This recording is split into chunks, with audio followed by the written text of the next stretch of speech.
Salut, c'est Margot Lanuzel. Nous sommes le mardi 23 août 2022. Bienvenue dans La Loupe, le podcast quotidien de l'Express. Allez, venez, on va écouter l'info de plus près. Hier, dans La Loupe, nous vous avons présenté l'historien Jaroslav Lebedinsky. Il est venu avec un livre écrit spécialement pour nous, où il nous fait découvrir les personnages qui ont fait la nation ukrainienne. Une nation avec sa propre histoire, contrairement à ce qu'affirme Vladimir Poutine. Dans le premier épisode de cette série, il était question de Danilo Ier, roi de Galicie et de Volhynie, l'un des premiers grands symboles du pays et de la construction de l'identité ukrainienne. Et Jaroslav Lebedinsky est de retour en studio pour évoquer notre deuxième personnage historique. Bonjour Jaroslav. Bonjour Margot. Pour la suite de cette série, on va tourner ensemble les pages de ce livre d'histoire.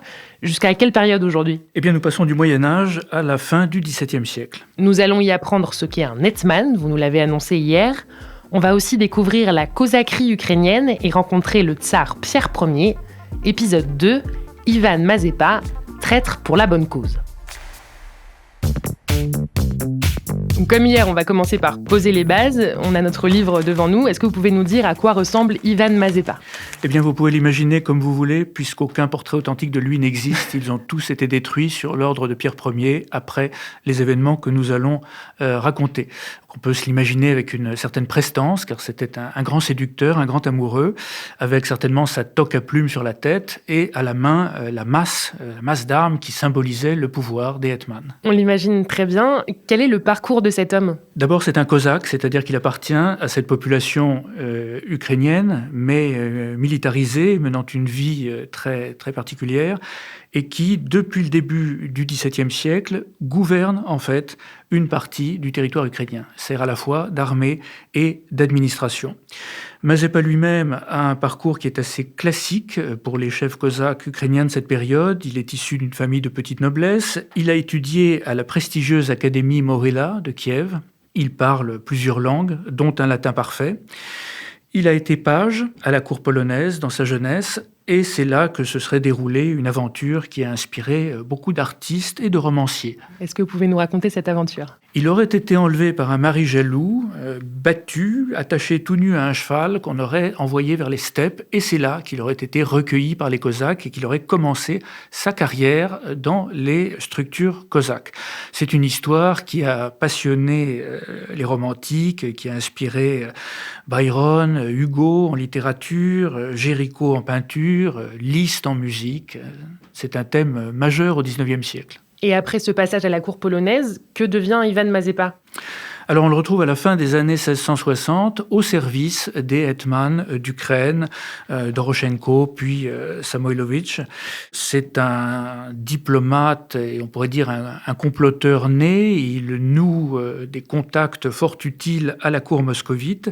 Et en 1687, quand Samoïlovitch est renversé sur l'ordre de Moscou, c'est lui qui est élu hetman. Alors là, je vous arrête parce que c'est ici qu'on a besoin d'une petite définition du terme d'hetman. L'hetman est le chef militaire et administratif des territoires ukrainiens cosaques qui sont sous la juridiction moscovite. Au milieu du XVIIe siècle, les Cosaques se sont révoltés contre la Pologne et à la suite de nombreuses guerres et de nombreux changements territoriaux, Pologne et Moscovie se sont partagés l'Ukraine cosaque.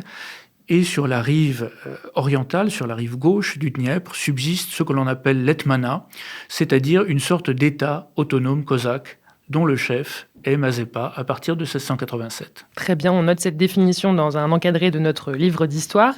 Si j'en reviens à notre portrait, Ivan Mazepa devient donc hetman en 1687 et c'est un homme d'État plutôt doué. C'est un homme exceptionnel, même si beaucoup de chefs, à l'opposé des caricatures à la Taras Bulba, beaucoup de chefs cosaques étaient de ce calibre. Il a gouverné, bien entendu, avec l'élite cosaque et pour l'élite cosaque, mais sans négliger les autres couches de la population. On a conservé de lui toute une série de proclamations ayant valeur de loi, à travers lesquelles on voit qu'il se soucie non seulement de la classe cosaque en tant que telle, mais aussi des villes, des paysans, du clergé, de tout ce qui se passe en Ukraine. Il a défendu tant qu'il l'a pu l'autonomie de l'hetmanat, qui était progressivement reniée par Moscou, et il a été un mécène extraordinairement généreux de l'Église orthodoxe d'Ukraine. En outre, en 1704-1705, au moment où la guerre russo-suédoise commence à menacer le territoire polonais puis ukrainien, Mazepa profite des événements pour occuper en Pologne la rive droite du Dniepr et au-delà la Galicie et des parties de la Volhynie, c'est-à-dire pratiquement l'ensemble des territoires ethnographiques ukrainiens, reconstituant ainsi ou annonçant pour l'avenir une forme d'Ukraine intégrale, ce qui est extrêmement intéressant. Yaroslav Lebedinsky, on a appelé cet épisode « Le traître pour la bonne cause ». Pourquoi et surtout par qui Ivan Mazepa est-il considéré comme un traître ? Mazepa est considéré comme l'architraître par les historiens russes. Parce qu'en 1708, il change de camp, il quitte le camp russe et se rallie au roi de Suède. Cette trahison est totalement paradoxale. En 1708, Mazepa a pratiquement 70 ans, il est richissime, il est couvert d'honneur et il jouit de la confiance pratiquement absolue du tsar Pierre Ier, Pierre le Grand pour les Russes. Pourquoi, dès lors, ce changement de camp ? D'une part, la guerre pèse de plus en plus lourdement sur l'Ukraine. L'Ukraine, pour Pierre Ier, c'est une ressource qu'il utilise sans ménagement, qu'il s'agisse de la population ou des approvisionnements de toutes sortes. D'autre part, des signaux de plus en plus précis viennent de Moscou, des signaux qui indiquent que le temps de l'autonomie cosaque touche à sa fin et que le tsar envisage d'aligner purement et simplement l'hetmanat sur le droit commun russe et de mettre fin donc à cette exception. En 1708, Mazepa se détache peu à peu en secret de Moscou, avec d'ailleurs le soutien, les encouragements de toute une partie de ses collaborateurs, de cette élite cosaque dirigeante. Finalement, Mazepa décide, à l'automne de 1708, de se rallier au roi de Suède, à Charles XII. Du point de vue de Pierre Ier, c'est une abominable trahison, et c'est une nouvelle qui stupéfie littéralement l'Europe, dont on trouve la trace jusque dans les gazettes françaises à l'époque. Et quelles sont les conséquences de cette trahison ? Alors d'abord, la réaction moscovite est foudroyante. La ville de Batourine, au nord de l'Ukraine, qui est la résidence de l'hetman, est détruite et sa population est massacrée intégralement. Un nouvel hetman est élu, dans les conséquences que l'on imagine, et l'église que Mazepa a couvert de bienfaits le frappe d'anathème. Il est désormais un proscrit, une sorte d'excommunié. Lui affirme à ses collaborateurs et dans la proclamation qu'il publie pour expliquer son changement de camp, avoir agi pour votre bien à tous, qui s'adresse aux Ukrainiens, pour vos femmes et enfants, pour le bien commun de notre mère, ma patrie, la pauvre Ukraine. Donc un homme d'État talentueux qui décide de trahir la Russie pour, dit-il, le bien de l'Ukraine. Et vous allez nous l'expliquer, Yaroslav Lebedinsky, un homme dont la chute va permettre la rédaction d'un texte fondateur.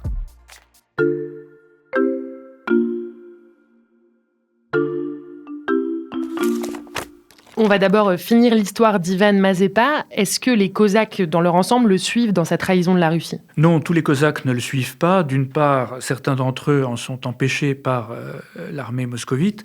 D'autre part, le changement de camp de Mazepa a été préparé dans un tel secret que toute une partie de la population ne comprend pas en réalité ce qui se passe et ne le suit pas. Il est cependant rejoint par les aporogues de la Sich qui est ce camp virtuellement indépendant sur le cours inférieur du Dniepr et qui incarne les plus anciennes valeurs cosaques. Mazepa est un peu soutenu par ces Cosaques par excellence. Pour le reste, son aventure s'achève en débâcle à Poltava, le 27 juin 1709, bataille remportée par les moscovites. Mazepa, accompagnant le roi de Suède Charles XII, se réfugie en territoire ottoman, où il meurt peu après. Mais après sa mort, ses idées continuent d'infuser dans la société ukrainienne, notamment chez les Cosaques qui l'ont suivi. Oui, ces partisans en exil, qui sont quelques milliers, élisent un nouvel hetman pour continuer son œuvre, et ils adoptent à cette occasion un texte tout à fait extraordinaire, une constitution, qui délimite les rapports de l'hetman et de l'Assemblée générale des Cosaques, qui réglemente les rapports entre les Cosaques, donc cette caste militaire, et les civils ukrainiens, et qui garantit l'autonomie des villes, dont on a évoqué hier l'importance en Ukraine. Et cette constitution, elle laisse une marque dans l'histoire de l'Ukraine ? Oui et non, elle n'a jamais été appliquée, c'était plutôt un programme de reconquête qu'un texte normatif, mais elle reflète parfaitement les idéaux et la pensée politique des dirigeants cosaques d'Ukraine au début du XVIIIe siècle. Et c'est un moment de cristallisation de cette pensée politique qui nous rappelle en même temps que les Cosaques ne sont pas simplement une armée, ils sont aussi donc une administration, une organisation politique, l'ossature d'un véritable État. Et on a là donc une vraie idéologie politique totalement opposée à celle de l'autocratie moscovite. Et que se passe-t-il en Ukraine après l'échec d'Ivan Mazepa ? Sa défaite accélère le déclin des structures cosaques qui sont désormais sous la surveillance permanente du pouvoir russe. Elles sont finalement liquidées par Catherine II, Catherine la Grande pour les Russes, entre 1764 et 1783. Et à ce moment-là, donc on est à la fin du XVIIIe siècle, la cosaquerie ukrainienne cesse d'exister, mais elle entre dans le domaine du mythe, et Mazepa, bien sûr, devient l'un de ses héros. Donc si on en revient à l'Ukraine d'aujourd'hui, comment est perçu le personnage de Mazepa ? Est-ce que c'est un héros, justement ? Il est perçu comme un homme d'État, un dirigeant de grande qualité, ce qui est vrai d'ailleurs quand on regarde les sources, et il est perçu comme l'homme qui a conduit donc cette ultime tentative indépendantiste des Cosaques d'Ukraine pour les libérer, comme il le disait, du protectorat inutile et malheureux de la Moscovie. Et son portrait orne l'un des billets de banque ukrainiens, portrait imaginaire, je le rappelle. Mais vous avez commencé à nous l'expliquer tout à l'heure, c'est pas tout à fait la même vision en Russie. Non, alors c'est plus ou moins nuancé suivant les historiens, mais globalement, en Russie, l'image du traître demeure, et il est intéressant de savoir qu'au XIXe siècle, les partisans d'une Ukraine indépendante étaient qualifiés de mazépistes. Mazepa était un peu le symbole de ce danger séparatiste. Donc dès cette époque-là, on voit l'opposition entre deux narratifs, celui de l'Ukraine et celui de la Russie. Oui, tout à fait. C'est un moment réel de confrontation ukraino-russe et de confrontation entre une pensée politique ukrainienne axée sur les libertés au pluriel, les droits, et une pensée politique moscovite puis russe qui est une pensée autocratique. Et ça pose aussi bien sûr la question de savoir si l'Ukraine appartient de plein droit à la Russie ou si elle se rattache plutôt à un monde centre-européen différent. J'avais prévenu nos auditeurs, certains de ces personnages historiques sont controversés. Merci Yaroslav Lebedinsky pour ce deuxième portrait. Merci à vous. Je rappelle que vous êtes enseignant à l'INALCO, spécialiste de l'histoire ukrainienne. Les 4 portraits que vous nous présentez sont aussi à retrouver dans le numéro de l'Express spécial Ukraine en kiosque dès demain. Demain, on continue aussi notre saga historique avec un 3e épisode et on va vous présenter un personnage clé en plein cœur de la Révolution de 1917. Si vous voulez être sûr de ne pas rater la suite de cette série, vous pouvez vous abonner à La Loupe. Pour cela, il vous suffit de vous rendre sur votre plateforme d'écoute préférée, comme Spotify, Amazon Music ou Podcast Addict, par exemple. Pour nous écrire, l'adresse c'est toujours laloupe@l'express.fr. Cet épisode a été fabriqué avec Charlotte Baris, Jules Cros et Lison Verrier.